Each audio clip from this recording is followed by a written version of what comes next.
하나님 말씀 보겠습니다. 하나님 말씀은 데살로니가전서 5장 16절 18절입니다. 데살로니가전서 5장 16절부터 18절까지 우리 한 목소리로 하나님 말씀 받겠습니다.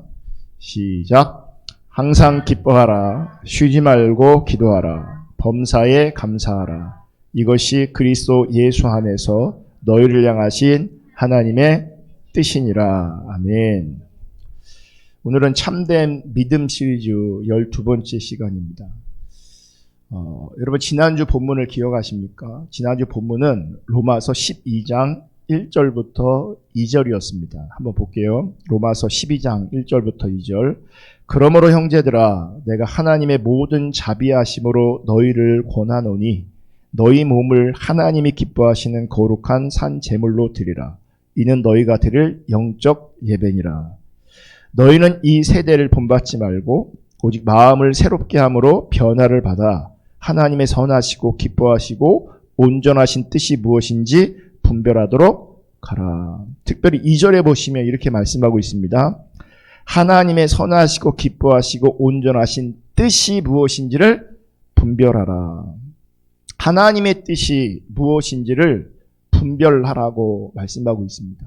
그래서 지난주 설교 주제는 분별이 참된 신앙이다 라고 말씀드렸고요. 오늘은 하나님의 뜻이 무엇인지를 분별하라고 말씀하셨기에 오늘은 하나님의 뜻을 아는 것이 믿음이다. 하나님의 뜻을 아는 것이 믿음이다 라는 제목으로 하나님 말씀 나눌 때에 하나님의 은혜가 우리 모두 가운데 함께 하시기를 축복하고요. 특별히 하나님의 기준이 하나님의 기준으로 우리 가운데 선명하게 비춰질 수 있기를 예수님의 이름으로 축복합니다. 여러분, 우리 기독교인들이 많이 하는 말 가운데 하나가 뭐냐면 하나님의 뜻, 주님의 뜻이라는 말입니다. 이게 가장 많이 하는 말이기도 하지만 또 한편으로는 가장 오해가 많은 표현 중에 하나가 하나님의 뜻, 주님의 뜻입니다. 어떤 사람들은 자신들이 하는 일을 하나님의 뜻으로 말하기도 합니다. 그러니까 자기가 원하는 것을 하나님의 뜻으로 포장하는 거죠. 이런 관점으로 자신의 감동, 자신의 느낌, 자신의 생각, 자신의 현상들을 이용해서 하나님의 뜻을 말하기도 합니다. 특히 어떤 목사들은 하나님의 뜻이라는 말로 자신의 사역적 야망을 포장하기도 합니다. 여러분, 제가 신앙생활하면서 느끼는 것 중에 하나는 때로는 정치인들이 그러하듯이 하나님의 감동이라는 것도요, 그 감동을 해석하는 것도 귀에 걸면 귀걸이, 코에 걸면 코걸이가 되는 경우가 많은 걸 봅니다. 그러니까 자기는 감동을 받았다고, 어떤 음성을 들었다고, 어떤 느낌이나 현상이 있다고 하는데 그런 것들을 해석할 때 또 적용할 때 귀에 걸면 귀걸이고요, 코에 걸면 코걸이인 경우가 참 많습니다. 저는 헨리 블랙가비 목사님이 하나님을 경험하는 삶에서 말씀하시는 것처럼 하나님이 성령 안에서 말씀으로 또 교회를 통해서 사람을 통해서 환경을 통해서 말씀하신다는 것을 저는 인정합니다. 그래서 제가 또는 여러분들이 성경적인 관점에서 하나님의 음성을 듣고 하나님의 감동을 받는 일이 있기를 간절히 원합니다. 정확하게 하나님을 경험하는 삶에서 표현하는 바를 제가 한번 보기로 합니다. 하나님을 경험하는 삶의 7가지 실체 중에 4번째거든요. 볼게요. 하나님은 하나님 자신과 자신의 목적과 길을 보여주기 위하여 성령에 의해 성경, 기도, 환경과 교회를 통해서 뭐 하신다고요? 말씀하세요. 하나님 분명히 우리 가운데 하나님 자신과 하나님의 목적과 하나님의 길을 보여주시기 위해서 성령에 의해 성경, 기도, 환경과 교회를 통해서 우리 가운데 말씀하세요. 여기서 중요한 게 뭐냐면 하나님께서는요, 나 자신을 위해서 말씀하시는 게 아니라는 거예요. 내 원함과 내 뜻을 위해서 말씀하지 않으세요. 분명히 뭐라고 말하냐면 하나님은 하나님 자신과 하나님의 목적과 하나님의 길을 보여주시기 위해서 여러 가지 경로를 통해서 우리 가운데 말씀하신다는 거예요. 문제는 자기 중립적인 자리에서 하나님의 음성, 하나님의 감동, 하나님의 뜻 운운한다는 겁니다. 그렇게 되어지면 귀에 걸면 귀걸이, 코에 걸면 코걸이가 되는 거예요. 또 분별하지 못하는 성도들은 리더가 이게 하나님의 말씀이라고 내가 하나님의 음성을 들었다고 말하면 다 뭐 하는 거예요? 이제 따라오는 거예요. 분별하지 못하고. 여러분, 하나님 중심적인 자리에서 하나님의 음성을 들을 수 있기를 예수님의 이름으로 축복합니다. 여러분, 하나님의 뜻에 대해서 저와 여러분이 반드시 주지해야 될 것이 있습니다. 인식해야 될 것이 있습니다. 뭐냐면 하나님은 사람이 하는 일에 대해 하나님의 뜻으로 말씀하신 적이 없다는 거예요. 여러분 잘 들으셔야 됩니다. 하나님은 사람들이 하는 일에 하나님의 뜻으로 말씀하신 적이 없어요. 여러분, 사람이 하는 일이 하나님의 뜻으로 간주되려면 무엇보다 먼저 하나님의 뜻을 세우신 그 일을 사람이 할 수 있어야 되는 거예요. 그러니까 우리는 이런 얘기가 있어요. 하나님이 뜻을 세우시면 그 뜻을 누가 이루는 거예요? 우리가 이룬다고 생각하는 거예요. 우리가.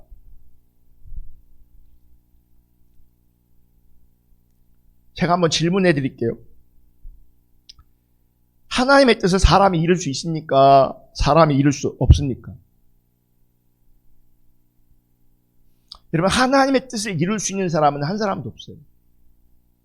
우리는 하나님의 뜻을 이룰 수 있는 존재가 아니에요. 만약에 우리가 혹은 사람이 하나님의 뜻을 이룰 수 있다고 생각한다면 그것은 분명히 착각입니다.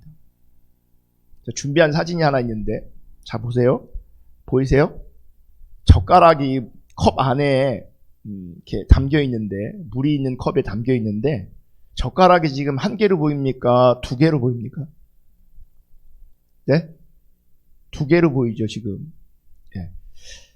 그러니까 젓가락이 휘게 보이든지 두 개로 보이든지 할 겁니다. 이게 왜 그러냐면 빛의 굴절 현상 때문에 그래요. 그래서 원래 젓가락은 지금 휘어지지 않았는데, 나뉘어지지 않았는데 빛의 굴절 현상 때문에, 착시 현상 때문에 젓가락이 반듯함에도 불구하고, 실제는 반듯함에도 불구하고 이렇게 두 개로 보이든지 휘어지게 보이는 것처럼 보입니다. 마찬가지로 여러분, 하나님의 뜻을 사람이 이루는 것처럼 보여질 수 있습니다. 근데 실제는 사람이 하나님의 뜻을 이룰 수 없습니다. 그래서 우리가 할 수 있는 말은 하나님의 뜻은 하나님이 이루신다는 겁니다. 이게 진리입니다. 하나님의 뜻은 하나님만이 이루십니다. 아멘. 우리 인간은 하나님의 뜻을 세우시고 그 뜻을 이루어 가실 때 인간은 도구로 사용하시는 겁니다. 그 도구로 사용되어지는 것을 인간의 동참이라고 말하는 겁니다. 그래서 십자가 복음에 보면 동역자의 삶이라는 챕터가 있는데 거기에 보면 이렇게 표현하고 있습니다. 하나님의 주도권. 하나님께서 모든 것을 주도하십니다.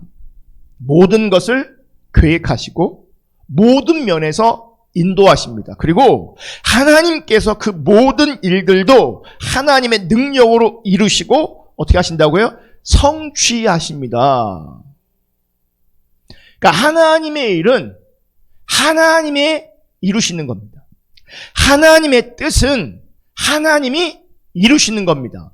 그 하나님의 뜻 가운데 우리 인간을 도구로 사용하시는 거예요. 그 하나님의 뜻과 일에 우리로 하여금 동참하기를 원하시는 거죠. 그럼에도 불구하고 우리가 반드시 인식해야 될 것은 하나님이 모든 면에 계획하시고 하나님은 모든 면에서 인도하시고 하나님께서 그 모든 일을 하나님의 능력으로 이루시고 성취하신다는 거예요. 우리 인간이 아니에요. 그렇게 보여질 수는 있으나 본질은, 핵심은, 하나님의 뜻은 하나님이 이루신다는 겁니다.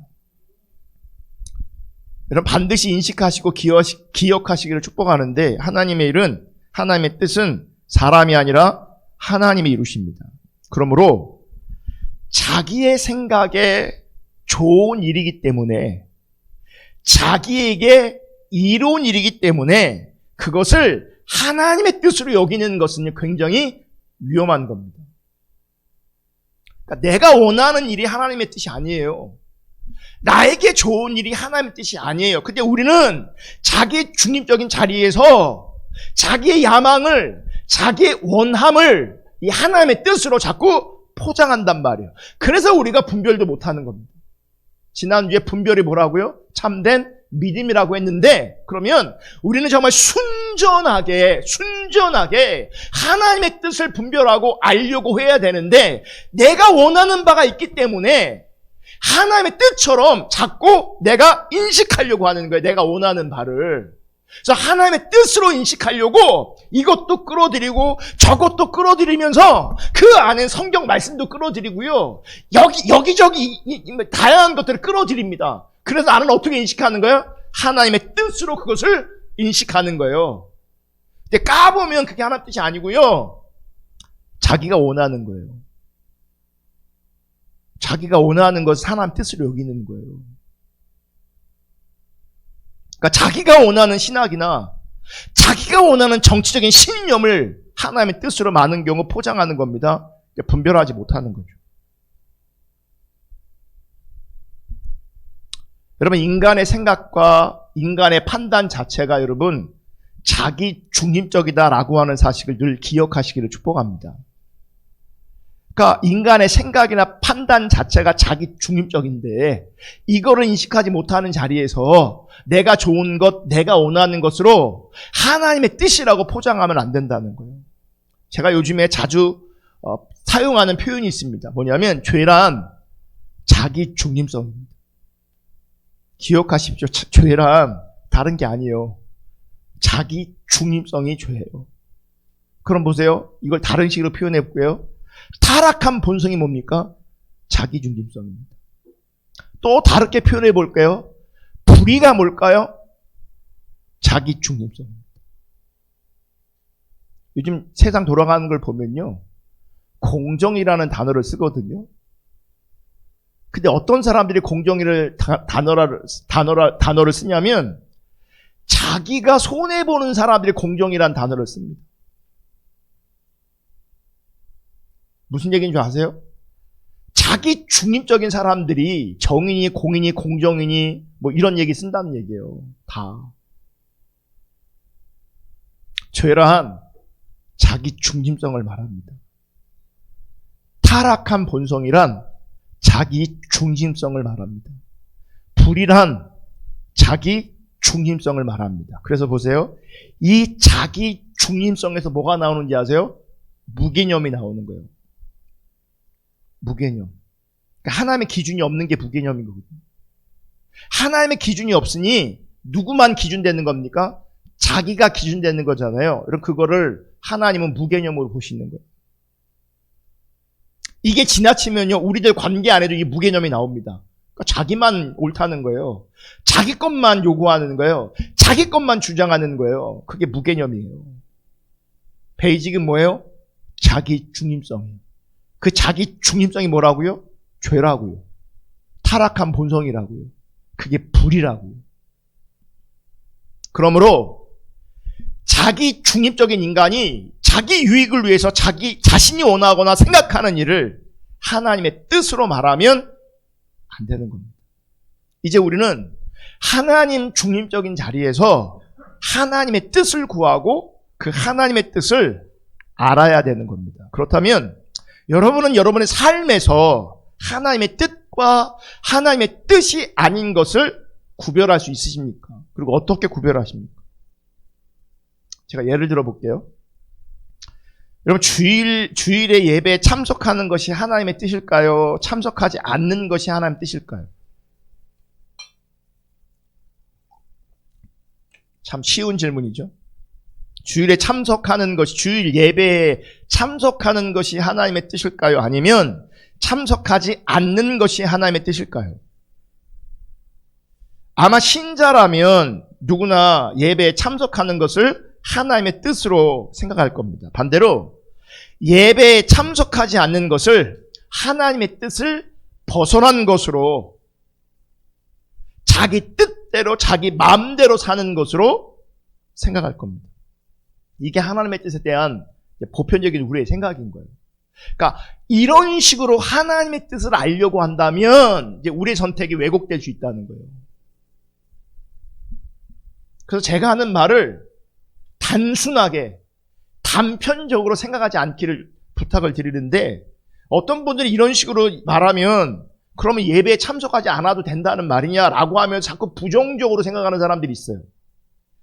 부정적으로 그렇게 생각하면, 그러니까 설교자가 혹은 하나님이 우리 가운데 말씀하시는 바를, 그 의도를 놓쳐버릴 수가 있어요. 그러니까 말꼬리를 잡으면 안 된다는 얘기예요. 그 의도를 알려고 해야 된다는 거죠. 여러분, 제가 지금까지 오랜 세월 성경을 보고 성경을 읽고 성경을 나누고 있습니다. 여러분도 오랜 세월 성경을 읽었고 들었을 겁니다. 그런데 보세요. 우리가 읽고 있는 성경에 예배에 참석하는 것이 하나님의 뜻이다 라고 말씀하신 것을 본 적이 있습니다. 잘 들으셔야 돼요. 예배에 참석하는 것이 하나님의 뜻이다라고 하는 성경 말씀을 본 적이 있냐고요. 그럼 제가 알고 있는 성경에는요, 어디에도 그런 말씀이 없습니다. 근데 우리는 어떻게 이해합니까? 우리의 생각에서는 예배에 참석하는 것이 하나님의 뜻이다라고 하는 것이 굳어져 있습니다. 왜 그러냐면 예배에 참석하는 것이 우리는 참된 신앙의 행위다라고 하는 틀이 생겨버리는 거예요. 우리 안에는 그런 신앙관이 생겨버리는 거예요. 그렇기 때문에 이런 공식이 우리 가운데 가능해진 겁니다. 신앙 행위는 곧 하나님의 뜻이다. 그러니까 내가 종교적인 의식에 참여하는 것이 하나님의 뜻이다. 그래서 예배 참석은 하나님의 뜻이다 라고 하는 단순한 결론을 내는 거예요. 늘 그런 식으로. 그러니까 뭔가 하고 있으면 하나님의 뜻 안에 있는 거고, 뭔가 하지 않거나 못하고 있으면 하나님 뜻 바깥에 있는 것으로 너무나 단순하게 인식하는 거예요. 여러분, 예배 안 하면, 예배 참석하지 않으면 당연히 그건 하나님 뜻 아닌 거죠, 그거는. 근데 우리가 고민해야 될 것은 뭐냐면, 예배에 참석했기 때문에 내가 하나님의 뜻 가운데 있다, 예배에 참석하는 것이 하나님의 뜻이다 라고 받아들이면 거기에 하나님에 대한 왜곡이 생기고요, 신앙에 대한 왜곡이 생긴단 말이에요. 예배 참석 자체를 하나님의 뜻으로 받아들이게 되면 누구나가 예배에 참석한 것만으로 하나님 뜻대로 살고 있다고 여기게 된다는 거죠. 그러니까 여러분들은 지금 그런 가치관 혹은 그런 신앙관이 있다면 여러분들은 지금 하나님 뜻대로 있는 거예요. 하나님 뜻대로 존재하는 거예요. 왜요? 예배에 참석했기 때문에. 문제는 이런 관점이 하나님의 뜻에서 벗어나는 결과를 초래할 수 있다는 거예요. 이런 게. 여러분, 그래서 지난주에도 제가 말씀드린 것 같은데, 우리 신자가 항상 조심하고 경계해야 될 것이 무엇이냐면 행위 자체의 의미를 두는 겁니다. 내 행위의 의미를 두는 겁니다. 행위에. 이게 뭐예요? 율법주의예요. 행위의 의미를 두면, 행위의 가치를 두면 반드시 나에게 뭐가 나오냐면 자기 의의가 나와요. 그러니까 나를 근거로 한 어떤 것에 가치를 두고 그러니까 의미를 두면 그게 항상 뭐가 되는지 자기 의로 작동해요. 그러니까 행위뿐만 아니라 내가 감동을 받았어, 어떤 하나님의 음성을 들었어, 그래서 그런 나에게 포커스가 있으면 반드시 자기 의로 작동하게 돼 있어요. 그러면 그게 반드시 율법주의가 돼버려요. 신앙이 왜곡돼 버려요. 여러분, 그래서 항상 우리가 조심하고 경계할 것은요, 나에게 있는 그 행위 자체의 의미를 두는 것, 나에게 일어난 어떤 현상의 의미를 두는 것, 그러면 우리가 타락합니다. 하나님의 뜻을 벗어나는 결과를 초래하게 됩니다. 나로 하여금 하나님께서 은혜로 어떤 행위를 있게 하신 게, 예배에 참석하게 하신 건 그 은혜죠. 아멘. 나에게 어떤 은사가 나타나고 영적인 현상이 있는 건 그건 은혜예요. 그건 전적인 하나님의 은혜예요. 근데 은혜가 아니라 그런 나에게 포커스가 있으면, 그런 나에게 가치를 두고 그런 나에게 의미를 두면 왜곡된 신앙이 된다고요. 근데 여러분, 이게 쉽지 않아요. 타락한 본성은, 이 자기 중립성은요, 이런 문제를 쉽게 만들지 않고 굉장히 어렵게 만들어요. 그러니까 우리는 행위가 없으니까, 그러니까 겸손한 것처럼 그래요. 늘 행위 없으니까 뭐 내세울 게 없잖아요. 음성 못 듣고 감동이 없으니까 막 이러고 찌그러져 있는 거지. 여러분, 나에게 행위가 나타난다, 뭐 어떤 영적인 현상이 나타난다, 기고만장합니다, 다들. 왜요? 그런 나에게 의미를 두고 그런 나에게 가치를 두기 때문에.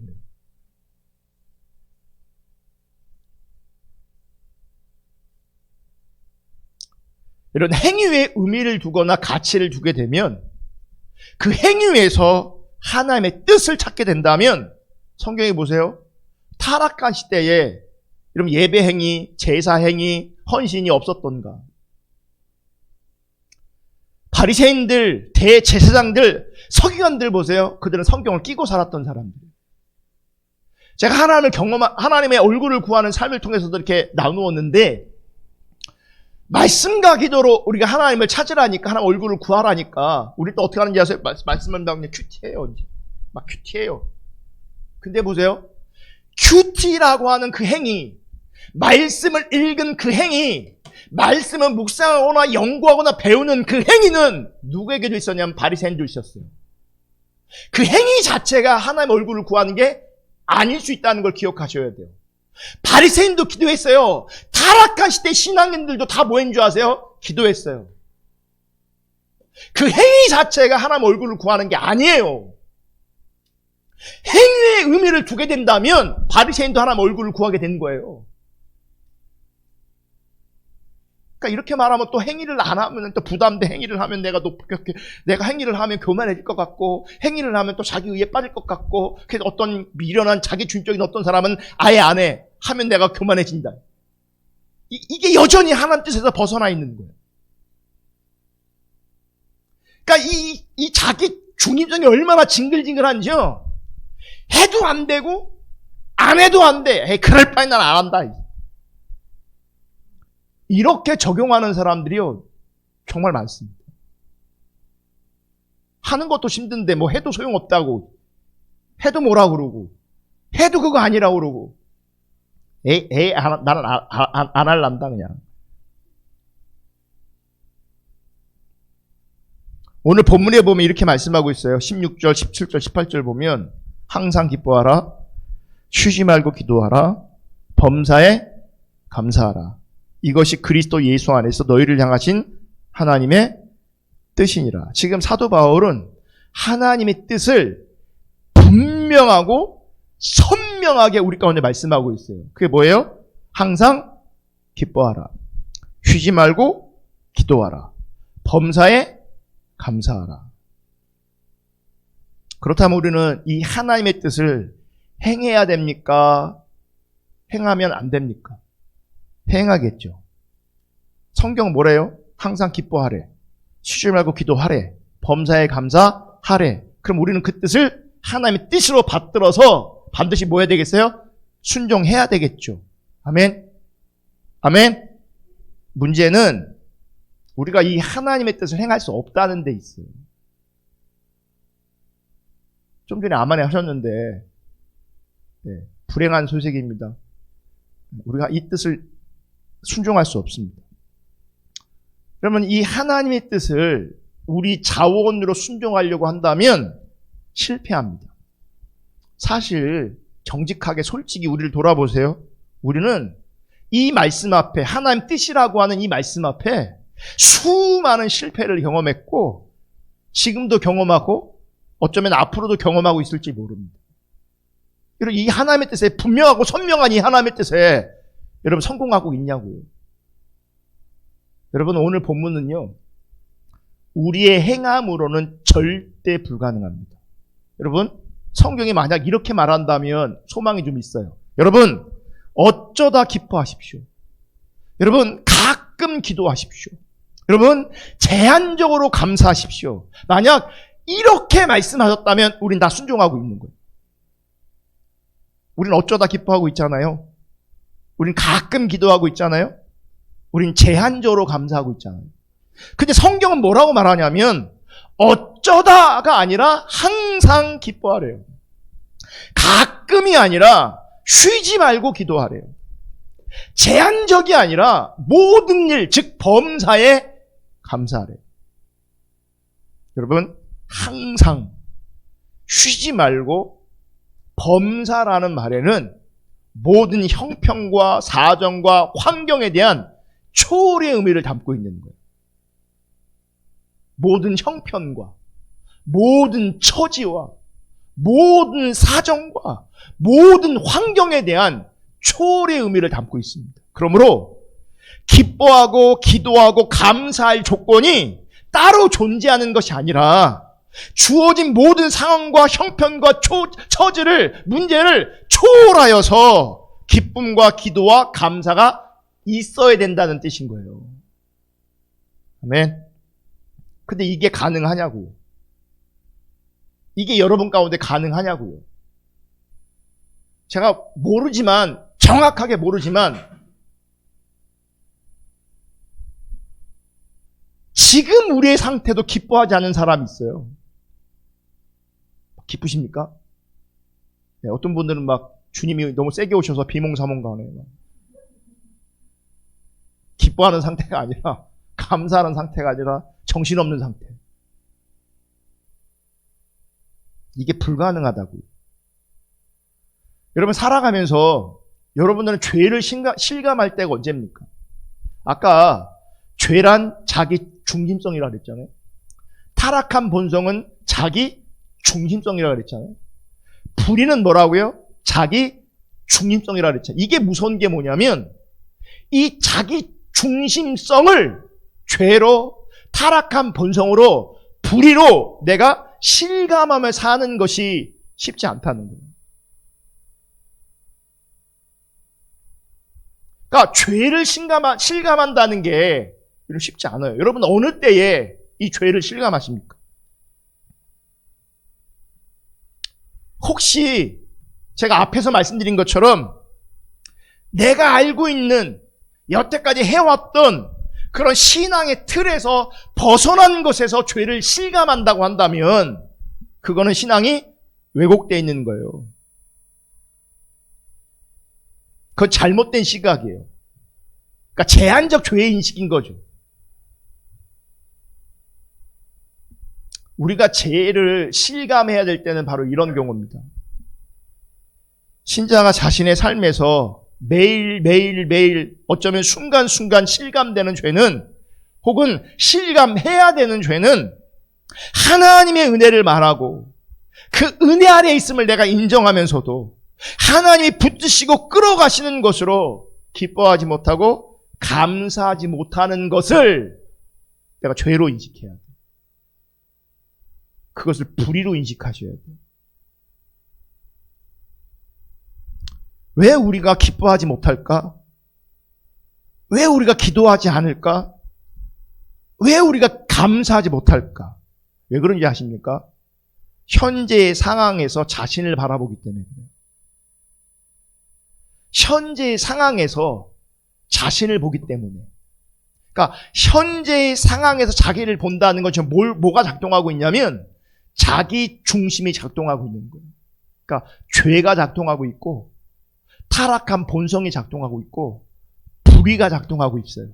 그래서 현재의 상황에서 자기를 바라보기 때문에 기뻐하지 못하고 기도하지 못하고 감사하지 못하고 있는 거예요.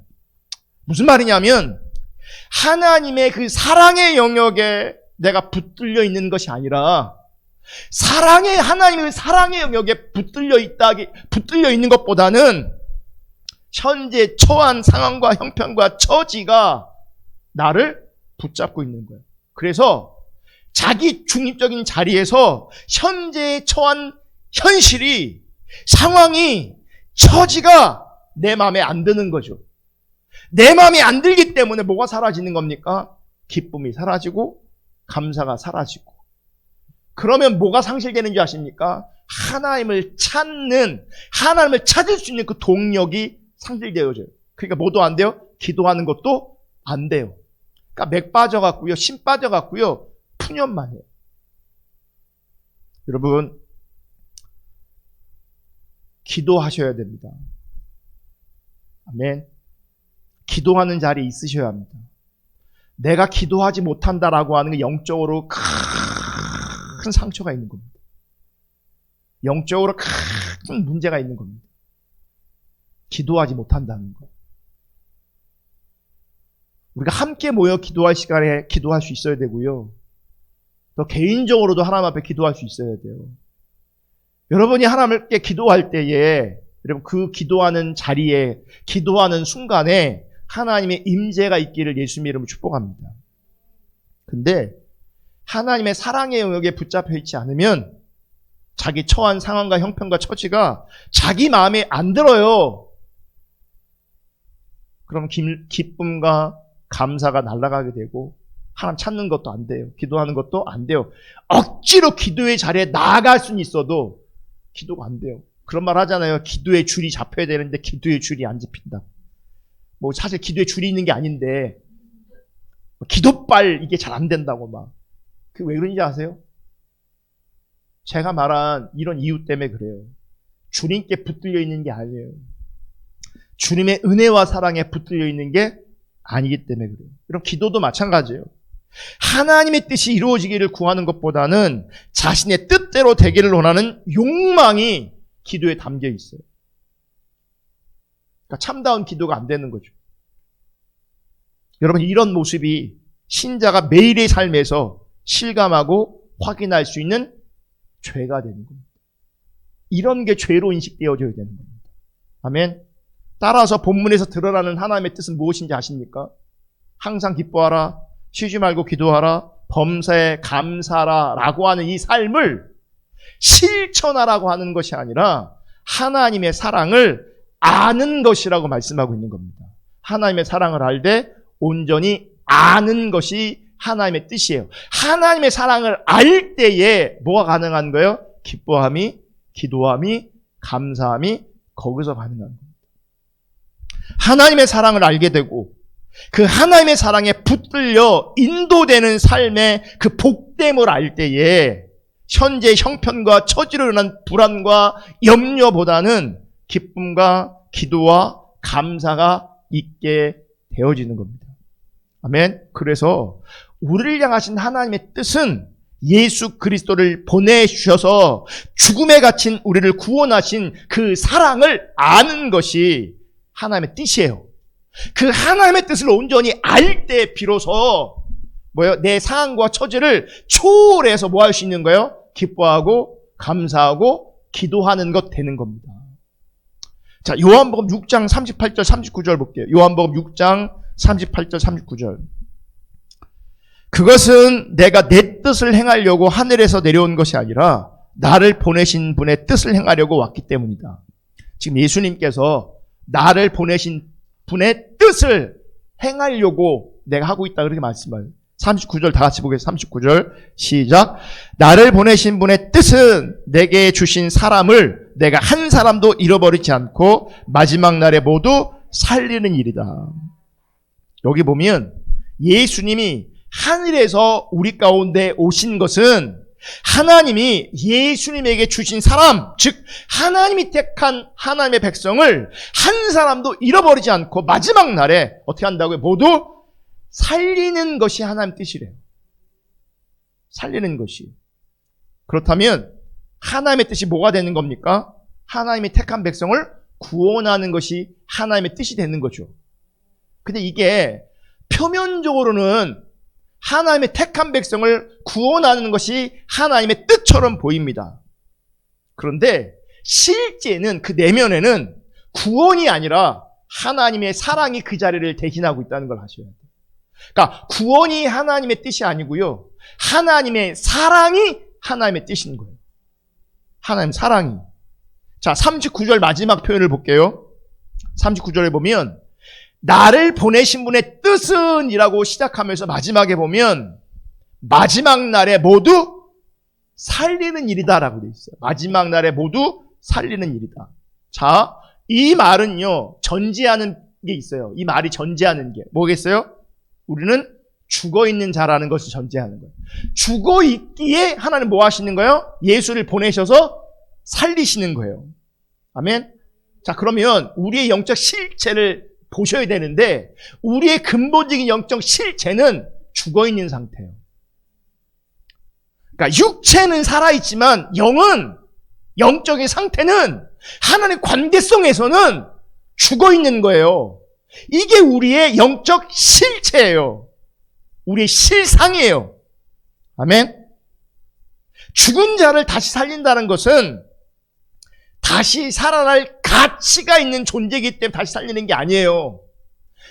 사실 가치 없는 우리를 다시 살린다는 거예요. 그냥 살리는 것도 아니고 독생자 예수 그리스도를 십자가 못 박혀 죽게 하심으로 말미암아 우리를 살린다는 거예요. 여러분, 이 같은 하나님의 일에서 우리가 생각해야 될 것은 나의 구원이 아니에요. 하나님의 사랑이에요. 아멘. 아멘. 잘 보세요. 지금 우리는 죽어 있어요. 근데 이런 우리를, 나를 살리기 위해서 하나님께서 아들을 보냈어요. 그 아들이 뭐라고 말하냐면 나를 보내신 분의 뜻은 하나님이 택한 백성을 마지막 날에 살리는 거다. 신비한 능력으로 살리는 게 아니라 십자가 못 박혀 죽으심으로 나를 살렸어요. 가치 있는 존재를 살리는 게 아니었어요. 여전히 죄인이고 불의하고 타락한 본성이 있는 정말 가치라고는 하나도 없는 그런 존재임에도 불구하고 하나님의 아들을 보내서 그들을 죽여서 십자가 못 박혀서 나를 다시 살려냈단 말이에요. 그럼 이 자리에서 우리는 어디에 반응해야 돼요? 그래, 나는 구원받았습니까? 아니면 그 하나님의 사랑에 반응해야 되는 겁니까? 하나님의 사랑에 반응해야 되는 거죠. 십자가 앞에서 하나님이 일하신 그 일하심 앞에서 우리가 확인할 수 있는 것은, 확인되어져야 되는 것은 구원이 아니라요, 하나님의 사랑이에요. 하나님의 사랑이 발견되어져야 돼요. 그렇다면 하나님의 뜻은 우리의 구원이 아니라 하나님의 사랑에 다스려지는 하나님 나라에 있다라고 하는 것을 기억하시기 바랍니다.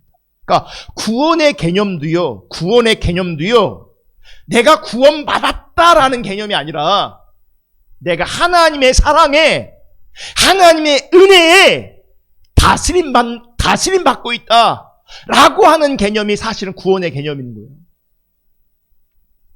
제가 설교 준비하면서 깜짝 놀라는 게, 그러니까 준비하면서 하나님께서 제 안에 이렇게 물밀듯이 은혜가 밀려올 때가 있거든요. 뭔가 비춰졌을 때, 아니면 내 연약함을 정확하게 하나님께서 말씀하실 때, 어쨌든 하나님 나한테 이런 모습이든 저런 모습이든 이렇게 함께 하시는 때가 있어요. 저는 그걸 하나님의 음성이라고 여겨요. 그러니까 하나님 저한테 가장 많이 말씀하실 때가 언제냐면 설교 준비할 때. 그러니까 저는 미리 은혜 받고 오는 거죠. 이제. 은혜 받고 찔리고 회개하고 애통하고 그런 다음에 여기서는 이제 부흥회를 하는 거예요. 여러분, 출애굽 보세요. 출애굽을 왜 출애굽한 이스라엘 백성들이 안 변했을까? 여러분, 출애굽은요, 구원받은 사건이 아니라 하나님의 사랑을 보는 사건이어야 돼요. 근데 광야 이스라엘 백성들은 출애굽을 어떻게 인식한 겁니까? 출애굽한 구원 사건으로만 인식한 거예요. 분명히 출애굽했음에도 불구하고 그들이 보지 못한 게 뭔지 아십니까? 하나님의 사랑을 보지 못했어요. 그러니까 하나님의 사랑을 보지 못하니 하나님의 사랑의 다스림 가운데 있지 않았어요. 그러니 출애굽 사건이 분명히 실제였음에도 불구하고 감사할 수 없었어요. 기뻐할 수 없었어요. 늘 그들의 실제는 뭔지 아세요? 불평하고 원망하는 거였어요. 자, 십자가를 통해서도 우리가 뭘 봐야 되는 줄 아십니까? 내가 구원받았다만 봤다면 여러분 구원받았음에도 불구하고 여러분 삶의 자리에 불평하고 원망하고 있을 겁니다. 감사 없을 겁니다. 예배 찬양 없을 겁니다. 왜요? 구원받은 사건에 집중하기 때문에 그래요. 그 십자가를 통해서 뭘 봐야 돼요? 하나님의 사랑을 보셔야 돼요.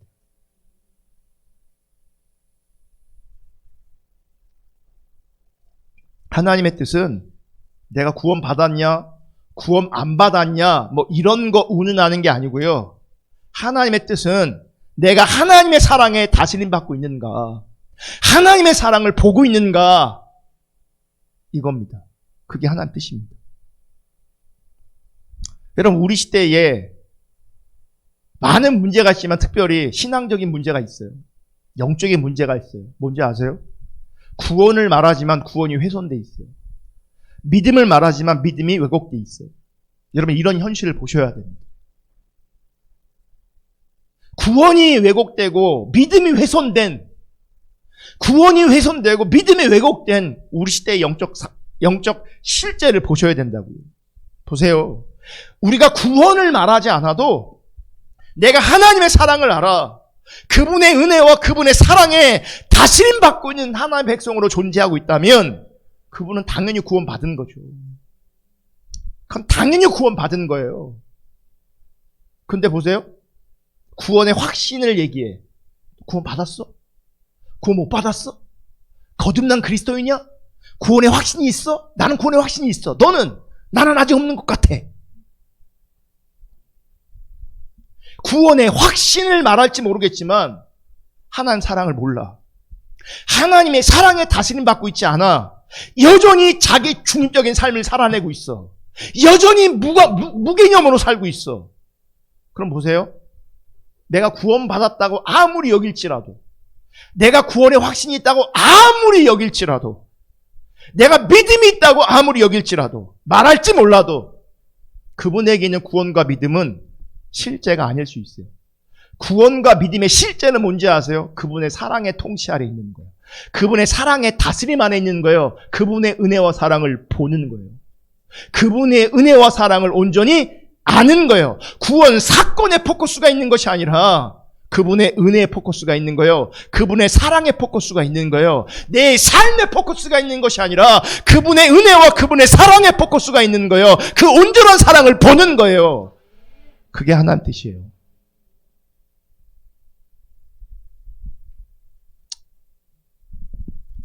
하나님의 뜻은 하나님이 택한 백성으로 하여금 예수 그리스도를 알게 하셔서, 십자가를 알게 하셔서 하나님의 크신 사랑의 영역으로, 사랑의 통치 안으로 우리를 모시는 것이 하나님 뜻입니다.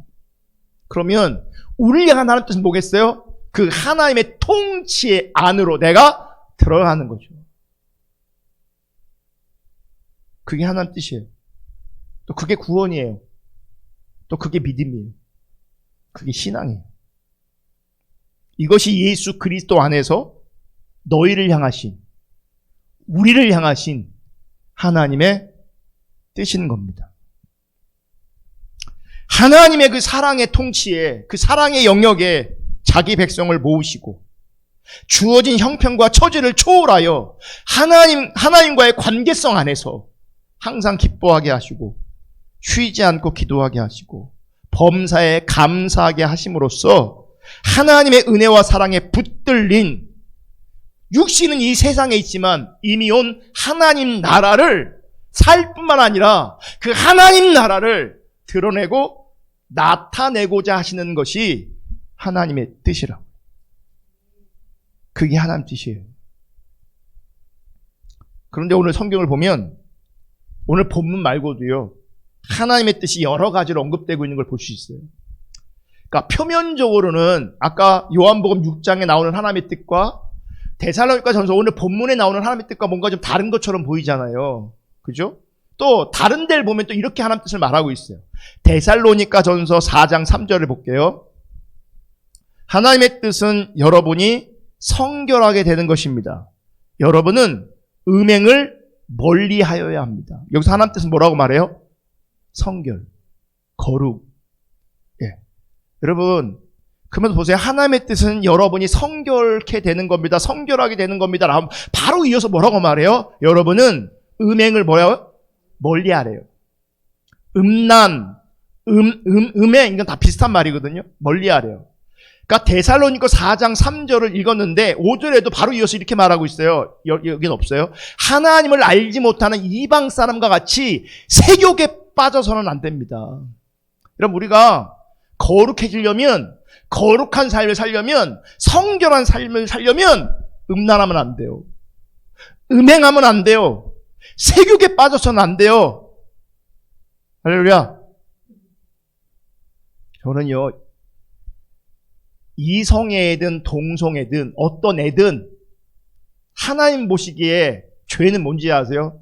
음란과 음행과 이 세욕이 빠지는 겁니다. 안타까운 것은 우리가 살아가는 세상이 되게 음란합니다. 되게 음란합니다. 되게 음란합니다. 우리가 이 부분 놓고 기도해야 합니다. 여러분은 안 그럴지 몰라도요, 세상 엄청나게 음란합니다. 우리 아이들한테, 우리 다음 세대들에게, 우리 청년들에게 이 음란의 영이, 음란의 문화가요, 얼마나 팽배한지 모릅니다. 그 죄인데, 하나님은 하나님 뜻을 뭐라고 말씀하냐면 성결이래요. 거룩이래요. 그 거룩을 위해서, 그 성결을 위해서 음란이, 음행이, 세욕이 우리 가운데 끊어지기를 예수님의 이름으로 축복합니다. 근데 보세요. 이것도 우리가 이겨낼 수 있냐? 우리 타락한 본성이 이거 이겨낼 수 있냐? 음행을. 이거 본성 같은 거거든요. 못 이겨요. 그래서 우리가 하나님의 은혜를 알아야 돼요. 그래서 우리가 하나님의 사랑을 알아야 돼요. 아멘. 또 다른 성경 구절은 하나님 뜻을 이렇게 표현합니다. 로마서 1장 10절. 어떻게 해서든지 하나님의 뜻으로 여러분에게로 갈 수 있는 좋은 길이 열리기를 간구하고 있습니다. 자, 쉬운 성결로 다시 한번 볼게요. 지금 나는 하나님의 뜻이라면 여러분에게 갈 수 있는 길이 열리기를 기도합니다. 그러니까 하나님의 뜻으로 말미암아 여러분 만나고 싶습니다. 그게 하나님 뜻이라면. 그러니까 지금 성경은 여러 가지 표현으로 하나님의 뜻을 말씀하고 있어요. 그러니까 하나님의 뜻이 다양한 것처럼 보여진단 말이에요. 하지만 그 내용에 담긴 진짜 의미를 바르게 이해하면 그 말씀들 하나하나가 다양하게 표현되곤 있지만 사실은 우리를 하나님의 사랑에 붙들고 싶어 하시는, 하나님의 사랑으로 우리를 다스리고 싶어 하시는, 하나님 나라로, 하나님 백성으로 세우기를 하시는 하나님의 은혜와 사랑이 동일하게 하나님 뜻으로 담겨 있다는 걸 보셔야 돼요. 핵심은 이거예요. 제가 반복적으로 말씀드리지만 우리로 하여금 하나님의 은혜와 사랑을 아는 것, 그게 하나님 뜻이에요. 그러면 기뻐하고 감사하고 기도하는 게 되고요. 그러면 성결하게 되고요. 그러면 하나님의 인도를 따라, 하나님의 뜻을 따라 내가 순종하며 지금 따라갈 수 있게 되어지는 거예요.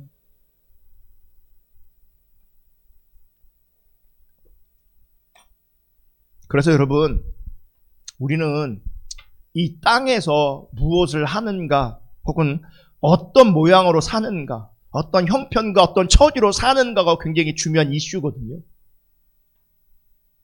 그런데 정말 하나님의 관점에서는요, 네가 뭐하고 사냐, 어떻게 사냐, 이런 것과 무관한 거예요. 하나님 뜻과는. 우리가 이렇게 살 수도 있고요, 이런 처지와 이런 형편을 가질 수도 있어요. 그런 건 하나님 뜻과 무관하다고요. 하나님 뜻은 뭐라고요? 하나님의 은혜와 사랑을 온전히 아는 것.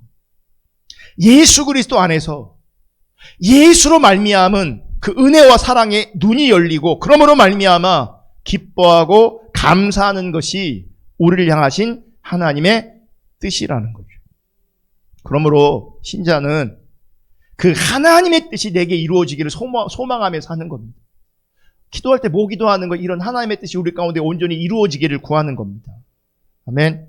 그래서 여러분 반드시 인식하시고 기억하시기를 축복하는데, 참다운 믿음은 나의 모든 삶이 하나님의 뜻 안에 있음을 믿는 것이고요. 그 하나님의 뜻이 우리 가운데 점차 실현되는 겁니다. 그래서 믿음을 구실 삼아 자기 뜻을 이루려고 하는 것이 아니라 오히려 내 뜻을 내려놓고 하나님의 뜻이 내게, 우리에게, 우리 자녀들 가운데 이루어지기를 소원하여 기도하는 것이 성경이 말하는 참된 믿음이고요. 그게 하나님의 뜻을 구하는 겁니다. 이 믿음에 의해서 우리는 하나님의 은혜에 다스림 받게 되어지고 하나님의 사랑에 다스림 받게 되어지는 겁니다.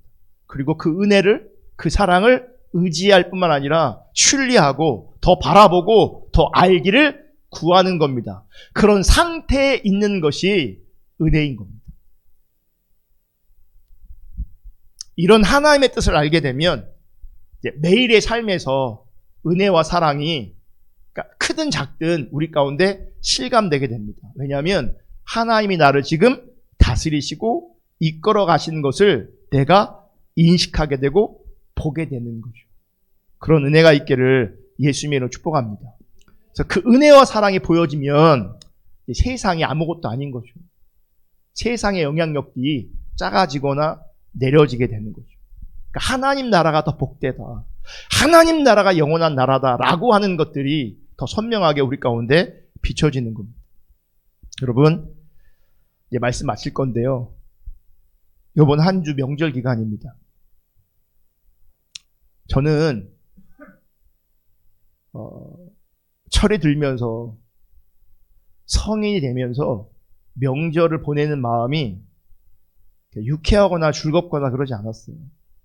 그러니까 인사는 하잖아요. 카톡으로, 문자로.